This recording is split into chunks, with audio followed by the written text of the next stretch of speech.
good afternoon, and welcome to another meetup with the Dutch Angular group. Tonight we have Fanis, who will be introducing later because we have 4 panelists in total, including myself. Hi, my name is Bjorn. Jeffrey, how are you doing? I'm good, thank you. Yeah. Glad to be here. Looking forward to it? Yeah, I've seen a couple of sneak peeks with the slides and how Fanis is working, so I'm pretty excited about this one. Awesome. That is great. And Sander, good to see you awake and alive. How are you doing? I'm doing fine. I've been wrestling some node process child fork thingies today, so you're really looking forward to getting in some lazy loading then? Yeah, I'm looking forward to this talk. I think I helped there a little bit somewhere. Cool. Yep. Well, we'll see about that then. And Stepan, nice to see you as well. How are you doing? Good. Thanks. Yeah. Well, Fanis. Just give a quick. We need to applaud because Stepan just made it to GDE. Right. Congratulations, man! Congratulations. Thank you very much. Congratulations, Stepan. And to celebrate Stepan becoming a GDE, we go to Fanis, who will be giving us a nice little talk. Fanis, how are you doing? Tell us something about yourself, if you want. Yeah, I'm doing very well, thank you. And firstly, thanks for having me. And yeah, I'm doing very well, and I can present myself. I have a card to present myself. I can share my screen if you like. Absolutely, let's get into it. Nice. So let me do this. So share screen. Yeah, this one. Can you see my screen? Absolutely, go ahead. It's all yours. So hello, everybody. My name is Fanis Prodromou. I'm an Angular Tech Director and Senior Instructor in the company Code.Hub. And actually, we have many different courses there, and I'm responsible for Angular and something new that I will start teaching also Node.js, very new.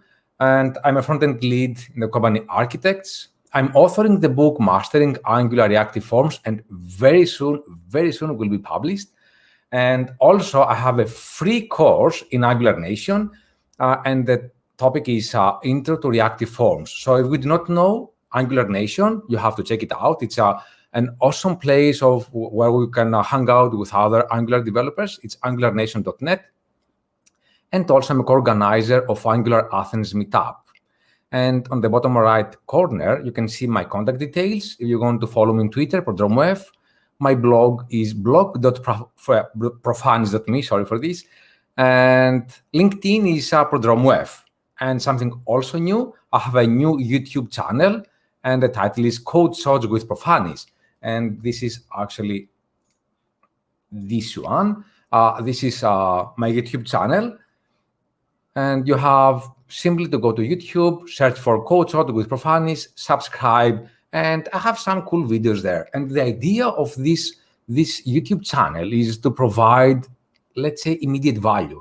Sometimes we are during working hours, and you're going to find a solution. You have many options for this. And I'm like, okay, how about if I create 10 minutes or 15 minutes maximum, a video of how to do something very quickly without diving deeper in the theory or something like this, just the solution. So this is the idea of the YouTube channel. And so let's get started. And today's talk is about how to lazy load components. In order to guide you through this journey of how to lazy load a component, we will start off how to load a component using a selector. You might be like, really? Using a selector? Yeah, I know it's tedious, but I promise you that it's not that boring. And the second part is how to dynamically load the component using a factor resolver. And last but not least, how to lazy load the component. For this talk, I have prepared a very small template, and this is how the template looks like. Just a border and a dust border, and as we can see, the arrow, it's like a lot prominent, and it's like render your component in the dust area. So we will try to render our components with various things, various options in the dust area. And this is how the template looks like. This is no more than simple HTML. We'll have a div, we'll have a paragraph tag, another div, and inside here, we're going to render our component. Now, think the following. If we have a selector with this name, app lazy content, or whatever name is a selector, and we have this template. This is the content of the, and then we have here lazy load component, and also we have a color red. How about if we use this selector in the dashed area? What will be the result? And the result will be this. So what we will see, what we expect to see in the browser is this is the content of the lazy load component colored red. So let's have a look on this one. Let me close this. And this is how we have it in the browser, but this is not that important. The important thing, of course, is how the code is look like. In the app component, what I have is a wrapper component, and the wrapper component lives here. And if we open this, what we can see is that we have the HTML that we saw previously, and we have inside a component selector. So let me zoom in a bit. I think it will be much better, and close this as well. Nice. So we have here just the selector, and the selector is of a component that we have it here. So let's open this one, and this is like a selector with a name and the template like we saw previously. Apart from this one, we also have another component, and the name is lazy1. Exactly the same, no differences, apart from the color. Instead of having red, I have it here green, and here I have it like lazy1. For now, let's ignore this code. If we have the time later on, we can have like something like a live code and present more about how to use this code. Now, we have a wrapper and we have two different components. And as we said previously, this is how it looks like. And my question is the following: how about if I want to render different components conditionally? I have lazy and I have lazy1. How can I switch between them? I guess that we can have a condition. And if we have a condition, of course, we need to have a variable. And I'm going to create here a variable, be like the component type. So component type, if I make it, yeah, nice. And this is going to be either a lazy, I have a union type, or to have it like a lazy1. So we have two different options, lazy or lazy1. And then we can go to our template and be like, we have a condition here. And if the component type equals to lazy, I'm going to render this component. But if the component type is lazy1, I'm going to render the other selector, which is lazy1. And of course, in order to make this work, if we go to the browser, we won't see anything. And to make it work, we have to use this component type from the app component. So let's go here and inject it like component type equals, and I will have the string to be like lazy.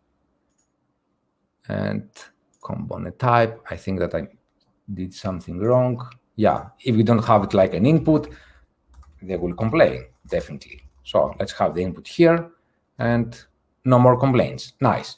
So let's go to the browser. And what we can see is that we have the first component with red.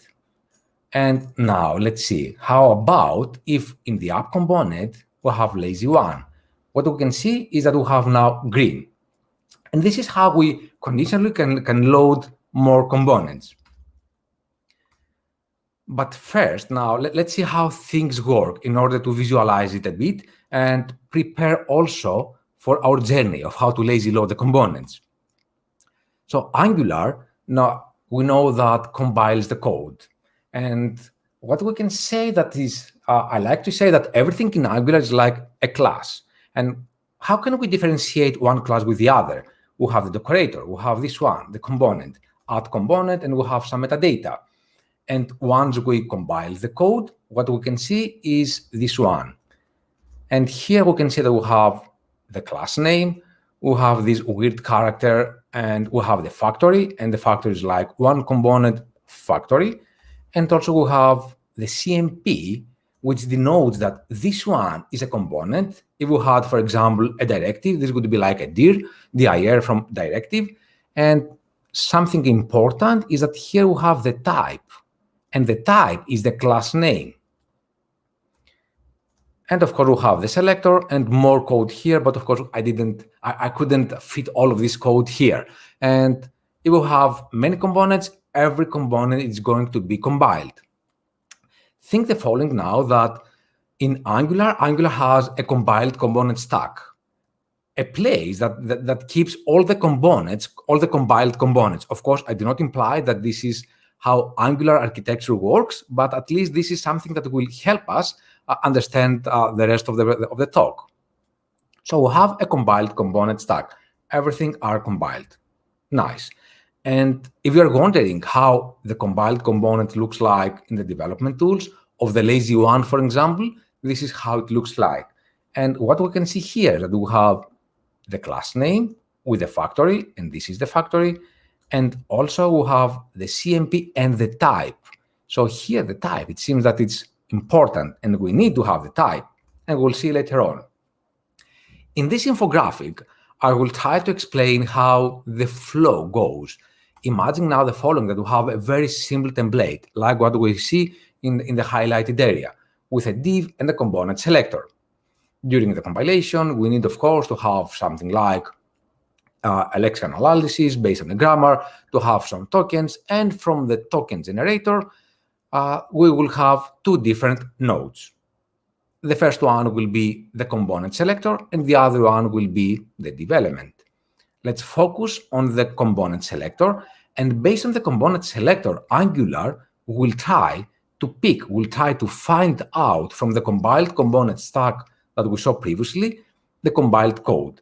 And this is what it will get. And how do we match it? Because we have the selector here, and as soon as we have this, we can present it in the browser. Nice. This idea of how the flow works, and in general how we have the condition loads works nice. But you know what? We have a problem here. And the problem is the following. How about if we want to load many components? Imagine that we have 10 different components. This is a violation to open-close principle. And the reason is that this principle says that the code should be open for extension but closed for modification. If we have 10 different components, we need to have either switch case or ngIf or whatever. And if later on we need to load another component, we'll have to revisit this code again and again. So this is a violation. And the solution to this problem is to lazy load the components. And the recipe for this one of how to lazy load the components is to use the view container ref, which is a container where we can dynamically attach views on another component. So you have a container and you can just dynamically attach other views. And having the view container ref, then we can just invoke a method to dynamically create the component. And this is the second leg, let's say, of this talk of how to dynamically load a component using a factory resolver. The template is exactly the same, no difference there. The only difference is that we need to have a template reference variable, like what we can see here, the lazy content, and have it in ng container. And let's first see how things work. Previously, we said that we have a compiled component stack. So this is how it looks like, a compiled component stack. You were wondering, this is the icon, the best icon that I could find. And in order to make it work, we need to have two different steps. The first one is that we have to resolve by type. Resolve by type, meaning that we have to provide the class name, and based on the class name, we will get a compiled component. And from the compiled component, then we can be like, I want to create my component. And as soon as we do this, we have the component in our browser, in our template. Simple as that. And let's see the code. Firstly, we need to have a view child, and we have to provide here the template reference variable that we created previously. And definitely, we need to have this option, read view container ref, because this is what we need to have. We need the view container ref.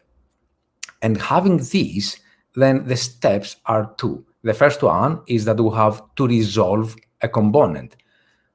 The complete method name is resolve component factory, but have it in mind like I want to resolve. And how can we resolve a component? We have to resolve it and by providing the class name.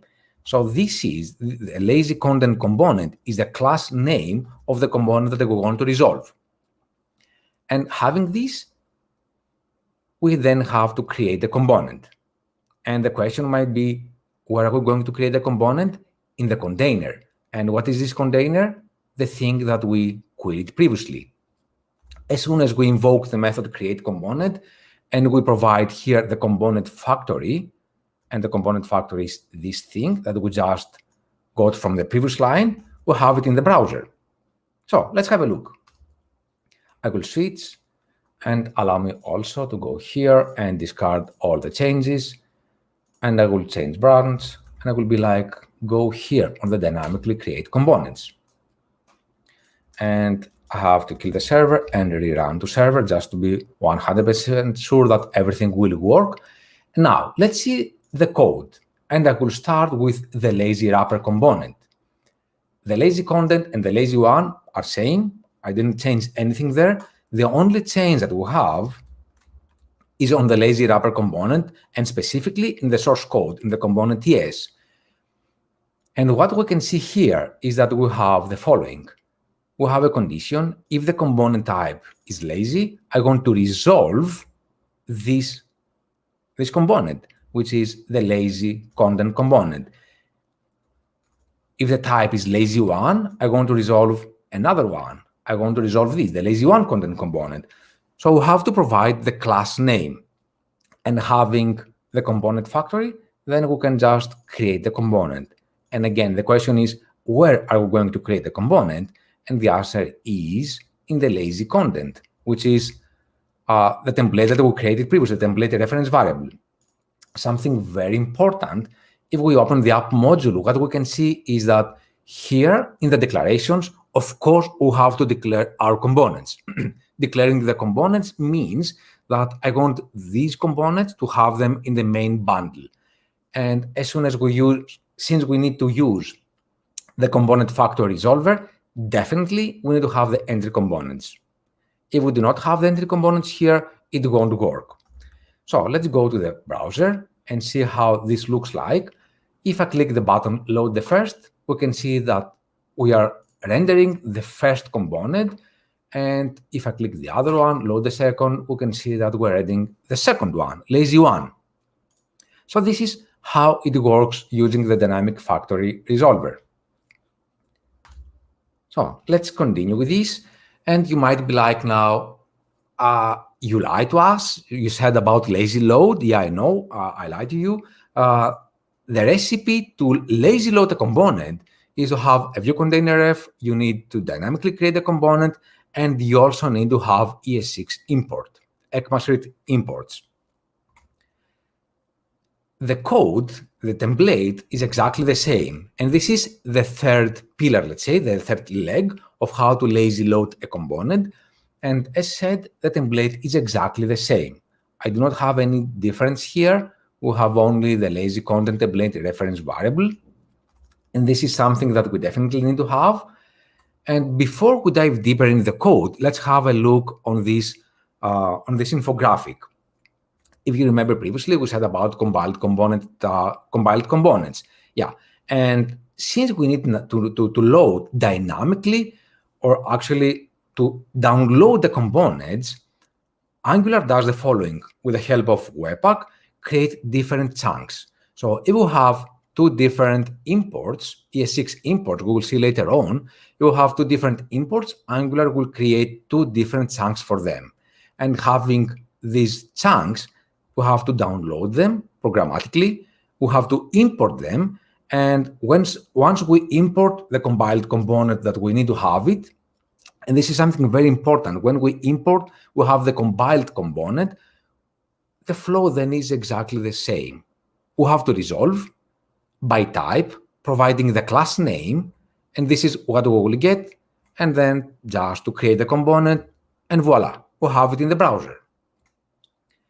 The difference here is the following, that when we lazy load the components, the flow goes like this. We define the components, and the components are combined in different chunks, and we do not have them in the browser unless we request them. As soon as we request, then and only then we'll have them in the browser. Now, so let's see the code. The important thing here is that we need to download providing the path. and this is the path of the component. It's like this is the relative path, and what we're going to get is an object. The lazy content component is an object and has a property, and the property is what we need. So the question here is, what do we need to provide in the resolve method? We need to provide the class name, and this is what we get from when we download the code. When we download the component, we have an object, and in this object we have the class name. Nice. And this is what we need in order to resolve a component. And having this one, then the next step is to create a component. So again, two different steps: resolve and create. And the secret sauce here is to import first. Nice. So let's see in the code, and allow me to change branches. I will go to lazy load components with a condition. I will kill the server. I will rerun the server just to be 100% sure that everything will work. And I will start with the app module. The important thing here is that we do not have the components in the declarations. And the reason is that if we have them in the declarations, the components will be compiled and will be in the same chunk. And we don't need to have them in the same chunk. We need to have them in different chunks. And of course, we do not have the entry components here. So let's close this one, and let's see the code in the lazy wrapper component. What we can see is that we have, again, a condition. And the condition is like, if the component type is lazy. So if you remember, when we dynamically load the component, when we dynamically created the component, we had the exact same condition. If the component type is lazy or lazy one, do something. And here we're doing the following, that we have to download the component, providing the path. And as soon as we have this, if you remember, we said that this one is an object, and this object has a class name as a property. And we can use the class name with .lazy content component in order to resolve it. And as soon as we have this, the component factory, then we can use it in the create component. And we can do this either for lazy or lazy one. And the idea goes like this. Angular, as soon as it sees that we have this kind of code, is like, I know what you're trying to do. You're going to have a lazy load component here, and you know what? I will compile this component for you. And it goes like, can I resolve this path? Yeah, I can resolve this. Here is my component. Can I resolve this path? Yes, I can resolve it. Let me open this, and here is my component. So we have two different components here. And as soon as we have the correct path, Angular can, of course, compile it for us in different chunks. So let's go to the browser and see how this works. I will open also the development tools. Let's reload in the network, clean everything, and let's see. If I click the load the first, what we can see, maybe in the all, what we can see is that we have definitely here the template, and also we have our component. We just downloaded the component. And if I go to the preview, what we can see is the code that we said previously. We have the factory, we have the CMP. Let me zoom in this a bit. The factory, the CMP with the type, which is the class name, and all the other things that Angular needs to have. And if we click the other button, load the second, we just downloaded the second one. And if we click again, load the first or load the second, we don't have to re-download them because the code is already there. It's cached. So nice. So this is how we lazy load the components. And allow me to focus on the important things. The first one is that we do not have to declare the components, and we do not need to have here the entry components. So this is how we lazy load it. Let me go back to the slides. But again, we have the exact same problem.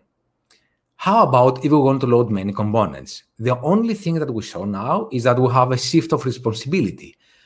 In the first place, we had a condition in the template. Then with dynamic factory resolver, we had the condition in the source code, in the component TS, And with lazy load the component, again, we have the exact same problem. We have a condition in the source code, which is an open-close principle violation. The solution to this problem is to lazy load the components using a pattern.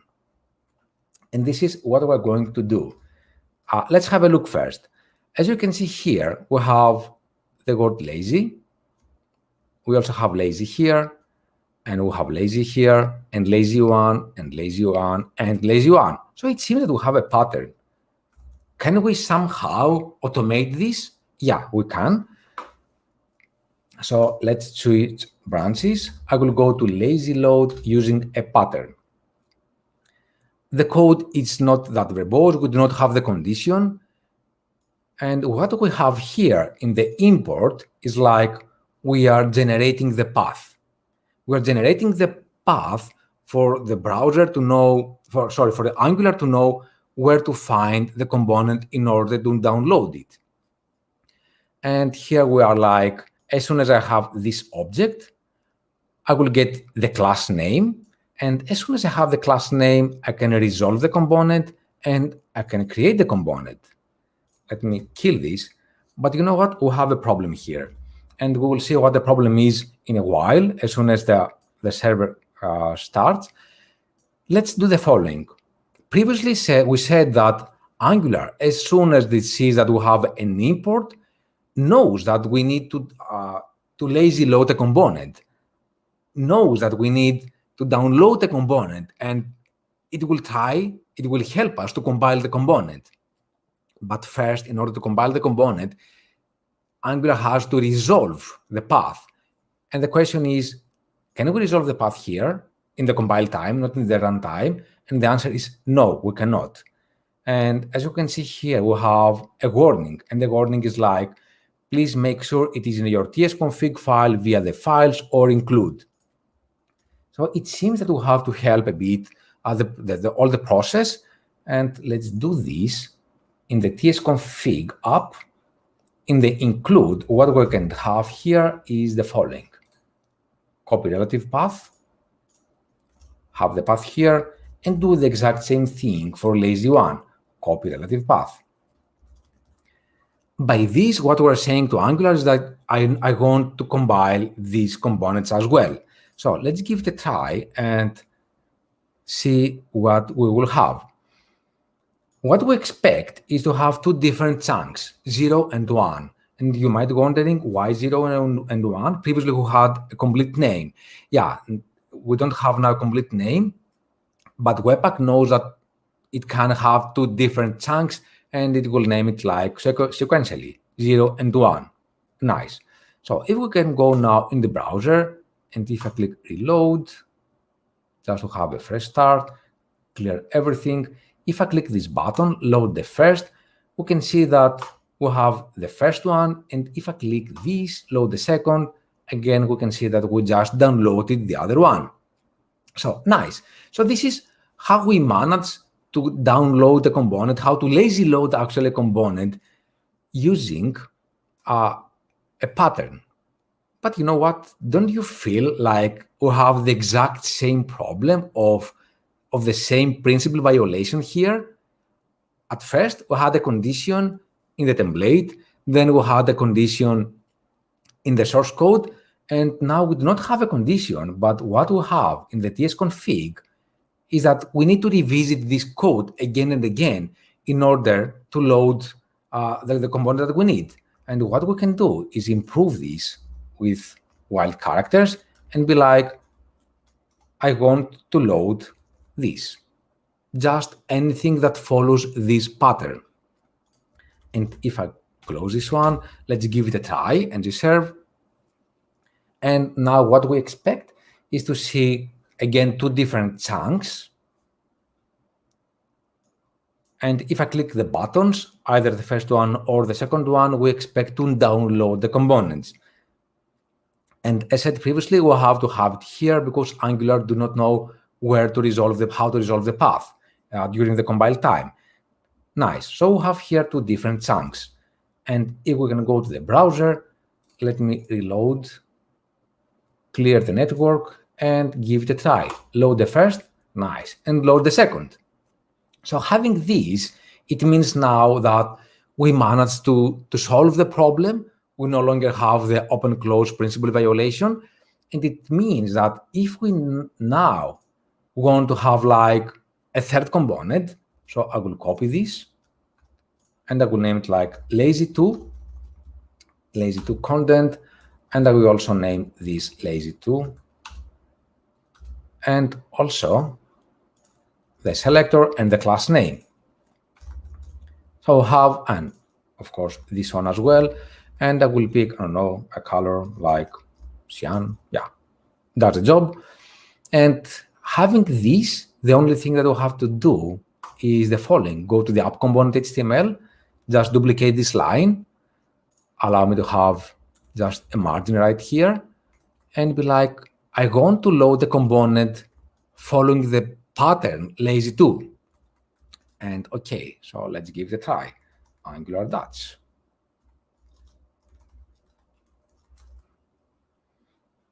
Let's see. So clear everything, load the first. We can see that this is the content of the lazy load component. Load the second, and what about this one? Nice. So we have three different chunks. We have the 0, we have the first, and we have the second. And it seems that by having the pattern in the TS config, we no longer have the open-close principle violation, and we managed to lazy load the components. And this is actually how we managed to do it.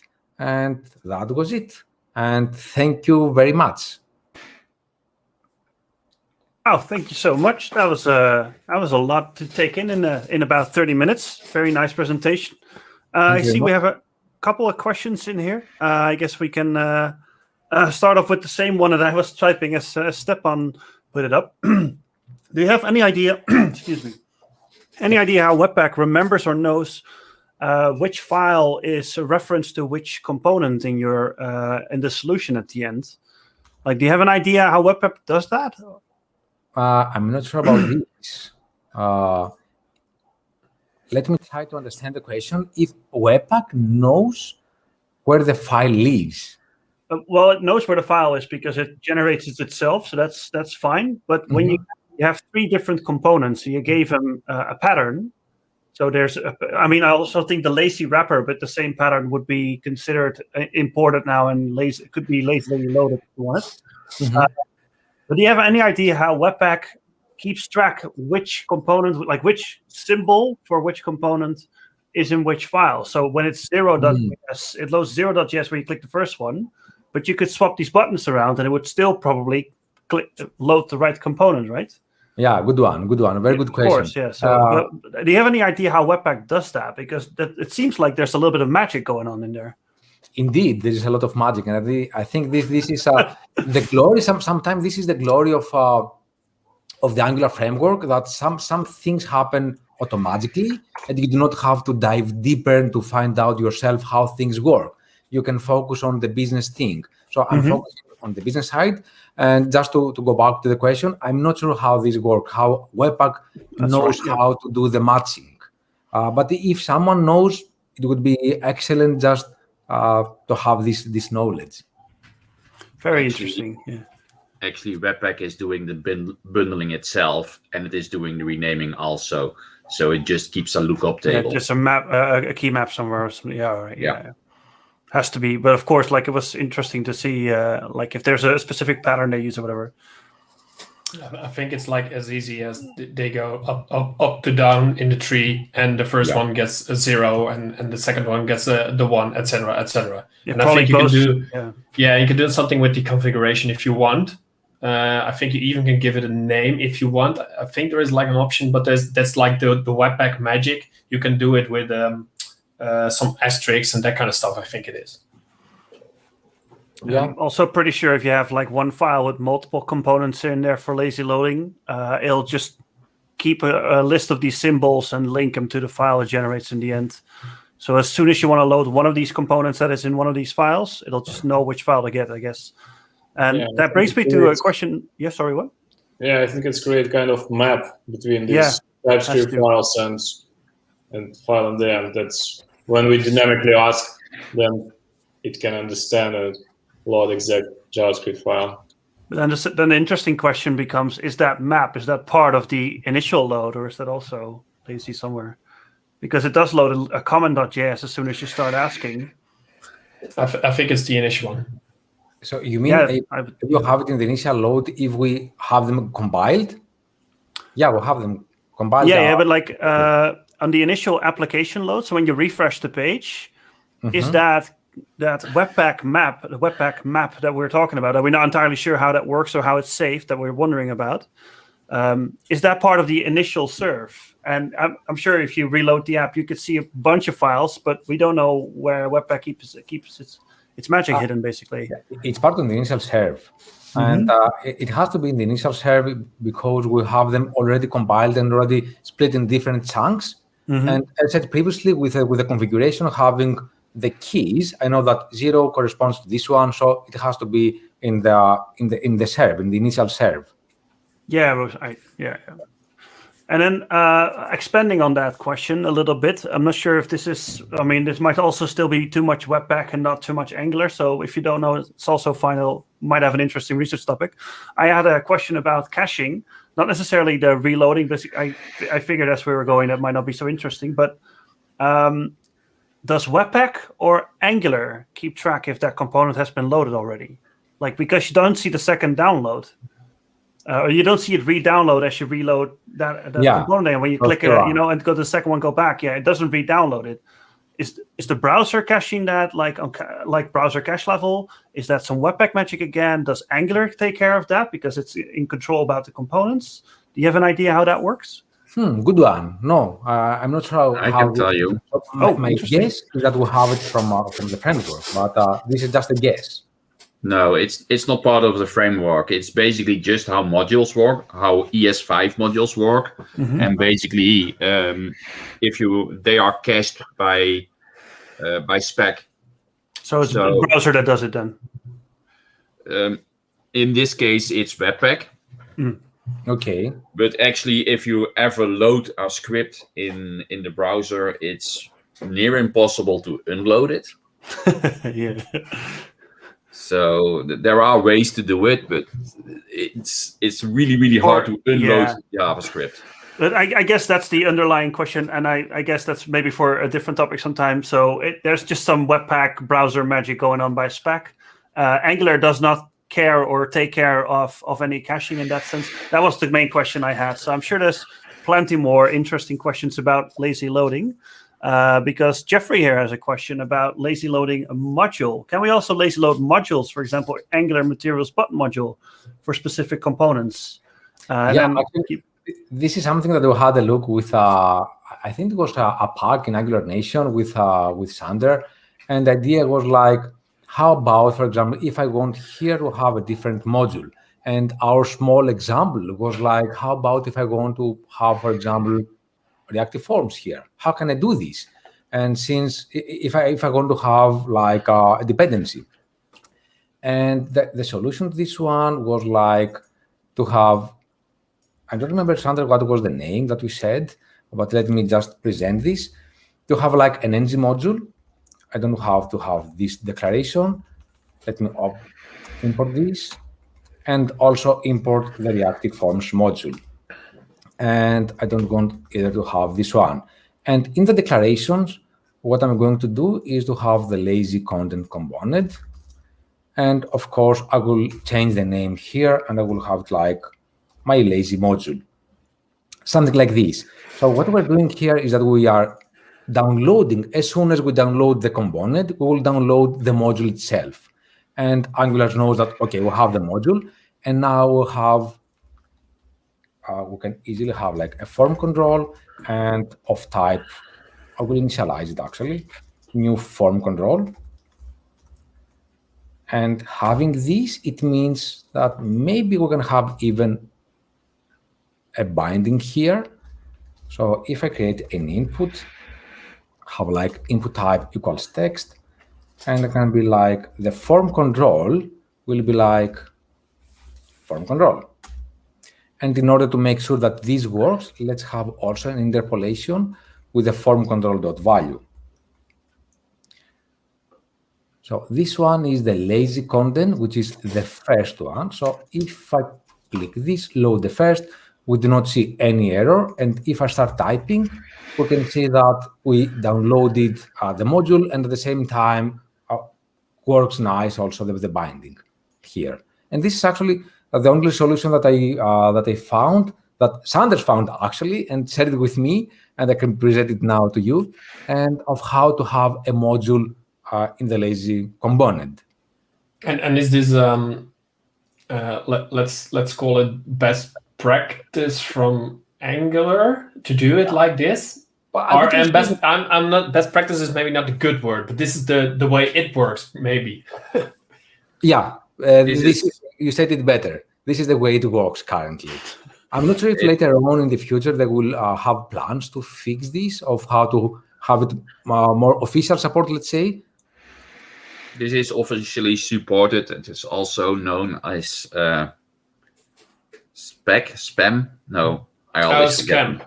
Scam. Yeah, that's the one. Something like Single component Angular module. Okay. Exactly. Oh, right. Yeah. Single component Angular module. Good to know. And this is a supported way to do this. I think it's pretty neat to do it like this, and you can just load whatever you need. Actually, it doesn't. What happens if you include the module is that the module makes sure that there is an extra annotation on your component, so that Angular knows what dependencies it needs. Oh, that's interesting. That's pretty cool. Yeah, I didn't know that one. Scam. That sounds a bit like a scam, but I like it. It's funny. So yeah, I don't like the name, but I don't like the name. Yeah, but I like the idea of it. Are there any disadvantages that you know of? Like I can see that people will put in here reactive forms, Angular button material, and etc. So well, there is like a trade-off if you put too many stuff in there, or will maybe the Angular compiler make a separate chunk if you use reactive forms module everywhere, for example? Oh, if you paid attention, you just noticed that the reactive module was not loaded when Fanis clicked the thing. Yeah, so it's probably now part of the initial build, the module. First. No, it's not part of the initial build, because it probably was already in the original build. Potentially, yeah. It does add an abstract control. But we have everything here. Yeah, okay, yeah. So it will bundle it basically in this specific component, or in this specific file for that specific component with module, etc. Unless it is used on a couple of places, and then it is smart enough to bundle it. Separate it again. That's pretty cool. Yeah, That's pretty cool. Well, basically, it ends up in your main bundle. Yeah. Everything that is shared among lazy loaded things ends up in your main bundle, which is a trade-off I'm not too happy about, but there is not that much you can do right now. The tooling is not advanced enough to break it down more than this. So what would be Fanis? What would be the main like use case for something like this? Because I can imagine just having lazy loading all the components kind of like breaks up the explicitness of your code. It makes it hard to follow which components where and which is injected where. Mm-hmm. So what use case would you specifically say is the most useful to say? This would be a great spot to have lazy loaded component or even lazy loaded modules. Yeah, of course, this is debatable of which one is the best to use and why to have it. So how I have it in mind is like, if you're going to follow a specific pattern, and based on this pattern, like for example, you have a wizard, and we need to have like go from the first one, the second one, the third components, and if each component has the exact same flow, then it's very easy to construct another one, a fourth one, a fifth one, and load them lazily. This is one side of the coin. The other side is that if you have a very big component, for example, you can even use it like lazy. And then you have a debate, why to have it like a lazy component and not a lazy module? And this is also another debate. So in my case, how I see things is that if I want to have like a big component, I would do it like this. And when are we going to use a module?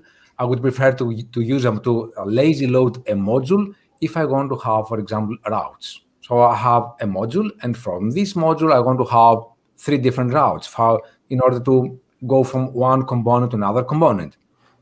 So this is how I have it in my mind in order to use the lazy load components. Actually, you would want to use lazy loaded components if you have like a dashboard with widgets, where the user can select what widgets he wants on his dashboard. So this gives you a nice thing to say, okay, I want the user ticks a couple of boxes and those widgets get loaded into the dashboard of this user. There are lots of opportunities for these kinds of things. Yeah. If you are building something a little bit more dynamically, you run pretty quickly into limitations of Angular, and this lifts a big one. Yeah, well, it gives you a lot of flexibility to how to basically set up which components live where without hardly giving them a hard definition in your code, basically. All right, cool. It's just a tool that you can, of course, do whatever you like. So in our case, an example that I used to have it was like I want to have like a popover, and inside the popover I want to load whatever, and I want this just to have it configurable. And instead of have 10 different components, 15 different components up front, because the thing is the following: do you want to load 15 to compile 15 components and having the main chunk? If the user is going to need only 2 of them or 3 of them, and this is another benefit. So you just have them lazily download, and if the user wants it, it will download it. Fair enough. I think one of the most important questions, and I'm surprised not many people have asked the exact same question, because you had a very cool demo there, Fanis, and that needs to be shared. So Michiel asked if the code was available somewhere, and I can kind of see where he's coming from. Do you have a link that you want to plug where we can look at the final result of your repository and your demo that you gave? Yeah, definitely. I have a GitHub, so I can share it with you so that we can circulate it. Absolutely, yeah. And make sure to put it on the Twitter so people check out Fanis' Twitter. I guess that we're about the end here. Like, anybody else, anything to add so far? And Fanis, again, I have to say, very cool presentation, nicely, fluidly, awesome, well done. Thank you very much, and thanks a lot for having me. And always, I'm very happy. So presentations like this and questions like this, of course, sharing and giving, taking, and this is amazing. So I also learned something new today. So cool. This is awesome. I guess I can say for everybody, we're very happy to have you. If nobody has anything to add or any points to bring up, I'd like to. Oh, sorry, yeah, Stefan. Sorry, man, I can hardly hear you. I have some notes about entry components. Actually, from Angular Ivy, so version 9, we don't need entry components anymore. So that's done with entry components. About component outlet. If you know such a directive, I think that's a nice addition to the story, like to use it that you don't need component factory resolver at all. Basically, you can do import, dynamic import, and then this component outlets directive, and you're done. So in a nutshell, it's like we don't need to have this at all. We don't need exactly. We don't need. You don't need view container. You don't need component resolver. So let's give it a try. So what we can have is like this component, or to have it like loaded component. Let's declare a property for this one, and this would be a type generic. Let's have it for now any. I think this is it. Yeah. So if we have this, as Stepan says, that we do not have the boilerplate code. So we don't need to have component factory resolver. And if I use the component type here, I can just simply replace this to be like ng component outlet. This is what you said, Stepan, right? Exactly. And yeah, this is a very good one. And we can have like load the first and load the second. We do not have it. Let's clean. Let's. Oh yeah. Yeah. Sometimes it requires. And I like this approach. I like this approach, but you know what? I'm not sure how. For example, if I want to give inputs, to inject inputs, or to have an output of how to play around with my component. So I feel like that with this one, I can use it for simple cases, but the component communication is sort of somehow. No. I completely agree. It's like synthetic sugar that helps you for simple cases that you can do it without any. But if you need to go for more complex, like when you need content, inputs. So what is the problem here? We have the loaded component, and we have it in the ng component outlet. We have it like component type. It seems that we have the component. It's already it's downloading it, and it's downloading the right one as well. I will have a console error. So let's see the console error. Type pass and component type does not have CMP property. Oh, is that maybe the module one? That's not compatible with this. Yeah, could be. So let's remove this. And then you have to remove the that as well. Yeah. I guess the form control. Yeah. Let's see if that works. Makes sense. All right, compiled. That's a good start. I guess that's what you lose a little bit with the lazy, right? Still not. No, but in any case, this is a very valid solution. I have make this work many times. So definitely, when you live code and you're going to present something, won't work that well. So let's give it once more try. Stefan, do you see anything here that doesn't follow this? It should work. It's like that's the idea of component outlet. That it's super simple. Is it perhaps that you have a lazy 2 as well, and it's not your type? No, you are pulling in the module and not the component. I'm pulling the module. So I have here loaded component, and I have here all the path. And the path is correct, but you need to extract like the component out of the module. You're skipping that part. But no, this is it. No. So anyways, I don't think that it's you can still do just console log and output what is inside. I have a better solution to this. I have like lazy component, no component factor resolver. So this is working. You have the class name. You need the class name still. Yeah. So let's give it a try once more. Because I had another branch for this one, which should work definitely. And we have the component here, and we have the ng component outlet with component. So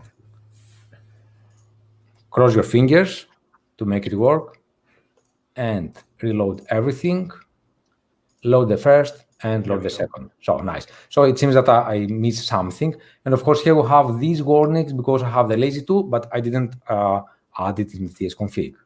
And this is how we have it like without the component factor resolver and less verbose approach, let's say. Yeah, this is clean. Very nice. Thank you for sharing this with us. Yeah, good one, Stefan.